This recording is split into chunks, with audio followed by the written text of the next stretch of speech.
की याद आ रही है। क्या क्या मुश्किलें नहीं उठाई उसने।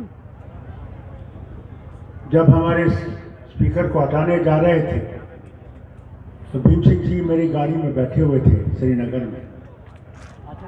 हम उनको छुपा के ले गए थे कि क्योंकि इनको ये अंदर जाने नहीं देना चाहते। और जब गेट के पास पहुंचे, दरवाज़ा खोला, एक तरफ से हमारे पुलिस वाले भीम सिंह की टांगों को पकड़े हुए हैं, दूसरी तरफ से हम उनके बाजुओं को पकड़े हुए हैं कि हमको ले नहीं सकते। ये ताकत थी उस आदमी में, ये शक्ति थी। वो इंसान को इंसान की तरफ देखते थे, उसके मजहब से उसको बांटते नहीं थे। कभी उसने नहीं सोचा कि ये मुसलमान है, ये हिंदू है, ये गुज्जर है, ये बकरवाल है, ये पहाड़ी है, ये क्या है। वो ये सोचता था कि इसका दर्द क्या है, इसकी दर्द की दवा कैसे करें। ये था वो। भारत में सबसे ज्यादा तहरीक अगर किसी ने उठाई कांग्रेस के बाद, वो प्रोफेसर भीम सिंह थे। आवाज उठाते कि जुल्म जो कर रहे हो ये गलत। मैं आपसे वादा करता हूं और माला ये सुनना, हमारी एकता में कभी भी कोई भी रुकावट नहीं आएगी।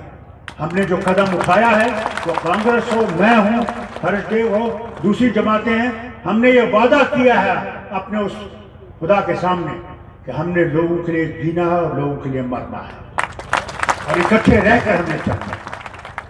और वो अगर वक्त आया तो भीम सिंह जी का, प्रोफेसर भीम सिंह का सबसे बेहतरीन मुजस्मा हम जम्मू में खड़ा करेंगे। तो लोग याद रखें इस आदमी को जिसने कुछ भी अपने लिए नहीं किया, उसके पास कुछ भी नहीं। इम्तिहान आने वाला है, इम्तिहान दूर नहीं रहेगा। पैसा इतना आएगा, मैं आपको क्या कहूं, पानी की तरह पैसा बहाया जाएगा। हमारी मां और बहनों को मंदिर मंदिर मंदिर की बात की जाएगी। हो सकता है राम जी का मंदिर भी उसी दिन उसका फीता काटेंगे। क्या आपको अगर नौकरी नहीं है, आपकी महंगाई आसमान पे जा रही है, वो भूल जाएं और ये सोचें कि राम के अगर कोई भगत है तो यही है और कोई नहीं है। मगर मैं आपको बताऊं, भगवान राम सिर्फ हिंदू का भगवान नहीं है। ये अपने दिमाग से निकालिए।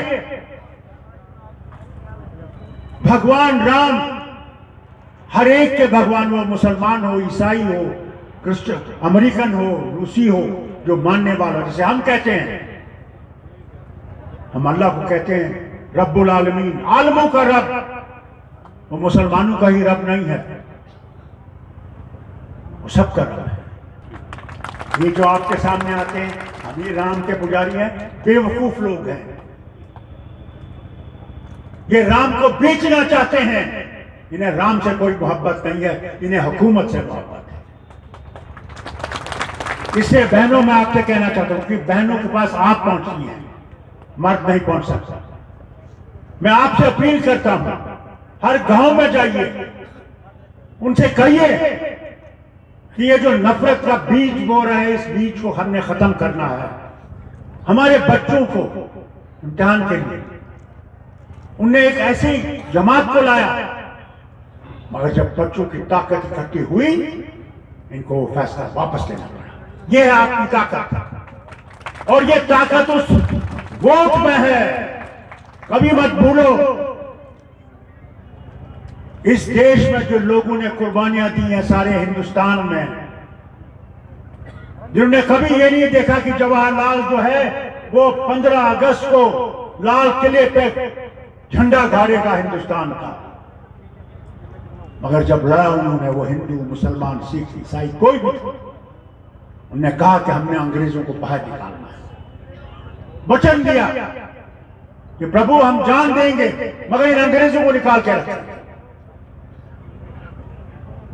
उस ताकत ने महात्मा गांधी को पैदा किया, और उस महात्मा गांधी ने लंगोटी में रहकर अंग्रेजों को बहा दिया। ये ताकत है उस वोट की जो आपके हाथ में उन लोगों ने दी है जिन्होंने अपने इस वतन के लिए कुर्बानी दी है। कभी ये मत समझिए जब आप वो बटन दबा रहे हैं, उन शहीदों को मत भूलिए जिनने ये आपको ताकत दी है कि आप हुकूमत से लोगों को गिरा सकते हैं और लोगों के हाथ में हुकूमत दे सकते हैं। ये आपकी ताकत है। इस ताकत को ये कम करना चाहते हैं। इसे बहनों आपसे कहता हूं, मर्दों से क्या कहूं, ये तो बहुत कम वोट भी डालते हैं। बहनें मैंने देखी हैं हर जगह खड़ी हो 12-12 घंटे खड़ी हो। मर्दों से भी कहूंगा, आज आपको फैसला करना है, आप गुलाम रहना चाहते हैं या अपने हक के लिए मरना चाहते हैं। अगर तुमने अपनी हुकूमत बनानी और अपनी लाज को वापस लाना है तो फिर अपनी जान को भी अगर कुर्बान करना पड़े वो भी नहीं छूटना। मौत याद रखना, मौत और हयात जिंदगी उसके पास है। वो कब मारेगा किसी को मालूम नहीं है, कहां मारेगा, किस तरह मारेगा, उसके सिवा कोई नहीं जानता। डरेगा क्यों डर रहे? ये तुम्हारा वतन है, तुम इसके मालिक हो, कोई और इसका मालिक नहीं है। भूल जाओ।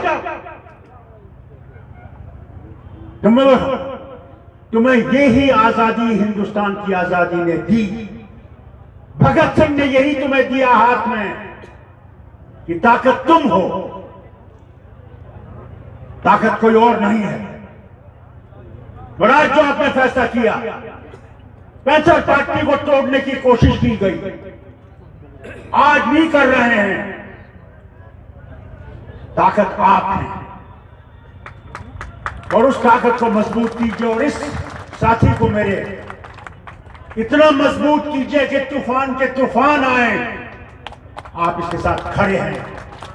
कोई तूफान कुछ नहीं करेगा, तो तूफान ऐसे आएगा हवा की तरह चला जाएगा। मैं सिर्फ ये कहने आया हूं, माला ये सुन लेना, हम लोगों का इतिहाद कोई तोड़ नहीं सकेगा। वो क्यों ना आसमान से आए या जमीन से आए, नहीं तोड़ सकते। ये हमने फैसला कर लिया, या इसी तकदीर बदलाएंगे या तकदीर बदलाते बदलाते मर जाएंगे। हिम्मत हिम्मत हिम्मत। मैं इनका बहुत आभारी हूं, ये हमारी हौसला अफजाई करने के लिए यहां आए और एक इन्होंने जो एकता का, साथ चलने का और अवसरवादी पार्टियों के खिलाफ मुहिम चलाई है, जात और मजहब के नाम पर तकसीम करने वाली पार्टियों के साथ मुहिम चलाई है, उसमें मुल्क की तमाम पॉलिटिकल पार्टीज, अपोजिशन पार्टीज एक मंच पे इकट्ठा हो रही हैं। ये एक बहुत बड़ा इनिशिएटिव है और इसके लिए भी ये मुबारकबाद के हकदार हैं। हमारे बीच में रमन भल्ला जी हैं और आप जानते हैं कि एक मास लीडर है रमन भल्ला जी, बहुत ही जुझारू हैं और तरक्की का एक नया दौर इन्होंने भी अपनी कॉन्स्टिट्यूएंसी में शुरू किया। लेकिन झूठ की और फरेब की सियासत जो है वो पिछली बारी कामयाब हुई। अब हम यकीन के साथ कह सकते हैं कि वो दिन हवा हुए, अब वो दिन गए। अब रमन भल्ला जी, आप अपना कला जो है वो मजबूत रखिए। अब लोग जो हैं वो देख रहे हैं कि इकट्ठा होकर हमने मुकाबला करना है इस तानाशाही हुकूमत का। लोगों का भरोसा अब सिर्फ पैंथर्स पार्टी में है। लोग पूरी तरीके से ऊब चुके हैं भारतीय जनता पार्टी से। लोगों का मोह भंग हो चुका है भारतीय जनता पार्टी से। लोगों में एक घोर निराशा है भारतीय जनता पार्टी की सरकार को लेकर। जिस तरीके से वो लोगों के ऊपर जुल्म जोर ज़बरदस्ती करते रहे, ख़ास तौर पर नौजवानों के साथ जो विश्वासघात भारतीय जनता पार्टी ने किया है, उसको लेकर नौजवानों के अंदर एक भारी गुस्सा है। और देखते हैं आप कि कई हज़ार नौजवान जो है इस वक्त यहाँ खड़े हैं और पैंथर्स पार्टी में अपना विश्वास जता रहे हैं। हम इन तमाम नौजवानों को और इन लोगों को कहना चाहते हैं कि पैंथर्स पार्टी आपकी लड़ाई लड़ेगी और पाए तकमील तक आपके मुद्दे जो है वो ले जाएगी। और आज जो आपको विश्वास है, भरोसा है, उस भरोसे के ऊपर पैंथर्स पार्टी पूरा उतरेगी, ये मेरा विश्वास है। देखिए, कांग्रेस के आ रहे हैं, एनसी के आ रहे हैं और दूसरी पार्टीज़ के भी आ रहे हैं। कांग्रेस के राहुल गांधी जी को हमने इनविटेशन भेजा था, लेकिन पार्लियामेंट चलने की वजह से उन्होंने अपने यहाँ जम्मू कश्मीर के कुछ नुमाइंदे भेजे हैं, जो उनके प्रेसिडेंट हैं, यहाँ वर्किंग प्रेसिडेंट हैं। रमन भल्ला जी पहुँच रहे हैं, फारूक अब्दुल्ला साहब पहुँच रहे हैं और दूसरे जो दूसरी पार्टी के नेतागण हैं वो भी आ रहे हैं कि अपोजिशन को यूनाइट होकर भारतीय जनता पार्टी का सुपड़ा साफ करना है आने वाले वक्त में, और इसीलिए सब मिलजुल कर पूरे जम्मू कश्मीर की लोगों की लड़ाई लड़ेंगे। जिस तरीके से इन्होंने एक लोगों के साथ धोखाधड़ी की है, लोगों के साथ एक बदा मजाक किया है, हमारी रियासत हमसे छीन ली, जमहूरी निज़ाम से यहाँ के लोगों को वंचित कर दिया है, ये लड़ाई लड़ेंगे और लोगों को उनका हक और इंसाफ दिलाकर रहेंगे। ये पैंथर्स पार्टी आज यहाँ प्रण ले। भाजपा में बौखलाहट यहाँ पे है, क्योंकि उनको ये उम्मीद नहीं थी कि राहुल जी इतना पैदल चलेंगे। अब 4000 किलोमीटर का सफ़र तय करके भी एक इतिहास रच दिया। और हम तो राहुल जी तो सिर्फ अडानी और मोदी साहब का रिश्ता पूछ रहे थे, और 100 से ज़्यादा सवाल हमारे जयराम रमेश ने, उसका तो वो जवाब यहाँ पे दे नहीं सके। वो क्या करते हैं हमें उसकी कोई परवाह नहीं, हम अपने वादे पे अपनी चीज़ पे यहाँ पे अटे हुए हैं। रैली थी, क्या मैसेज देना चाहते हैं कि सभी लोग आप जो ये संकेत है बदलाव का, और जम्मू कश्मीर में जिस ढंग से त्राही त्राही हो रही है, हमारे रियासत का दर्जा छीना जा रहा है और छीन भी गया, नौजवानों का रोजगार छीन गया, हमारे हाथ से स्टेट्स वेट चला जा गया, और यहाँ पे कोई भी प्राइवेट इन्वेस्टर अभी तक जम्मू कश्मीर की धरती पे नहीं आया। 9 साल से लोग महरूम है कि यहाँ पे चुनाव नहीं करवा रहे, हर जगह पे चुनाव हो गया। अब तो समय सीमा भी तैयार होगी। भाजपा जो दावे करती थी कि सब कुछ ठीक है तो फिर चुनाव करवा ले। कुछ ऐसे फैसले, प्रॉपर्टी टैक्स हो तो वो चर्चा का विषय हो सकता है, जब चुनी हुई सरकार, चुने हुए नुमाइंदे उस पर विचार विमर्श करें। पारिवारिक या कुछ ऐसी वजह से जो है वो थोड़ा सा कुछ दरार आ गई थी, लेकिन अब फिर से जो है इसमें फिर से सूरत लाने की कोशिश कर रहे हैं हर्षदेव जी, और हम चाहते हैं कि ये परिवार जो है हमारा जम्मू कश्मीर के गरीब आवाम का जो है वो उत्थान करेगा, और इसमें हमें उन लोगों के साथ जो गरीब है, जिनका कोई आवाज़ सुनने वाला नहीं है, लेकिन हर्षदेव जी जो है वो इनकी आवाज़ बनकर जो है उभरे हैं, तो हम बहुत इनका वेलकम करते हैं कि इस किस्म की इन्होंने फिर से दोबारा इस पैंथर पार्टी को जो है, पैंथर्स पार्टी को फिर से वजूद में लाने की कोशिश की है। तो हम इसका बड़ा मतलब आभारी हैं, और हम ये चाहते हैं कि आज ये लोगों का एक जमावड़ा है, लोगों का एक ऐसा रुझान है कि पैंथर्स पार्टी जो है हमारी इस जम्मू क्षेत्र में बहुत ज़बरदस्त जो है वो कामयाबी की तरफ जा रही है। मेरी सभी से निवेदन है कि सभी विक्ट्री के दोनों ये निशान ऊपर हाथ उठा के एक बार जोरदार तालियां। जो सैक्रिफाइस आप लोगों के लिए किया है, हमारे मेहमान खसूसी जो आए हैं उनकी बात आप टेक वन अब आपके व्हाट्सएप पर।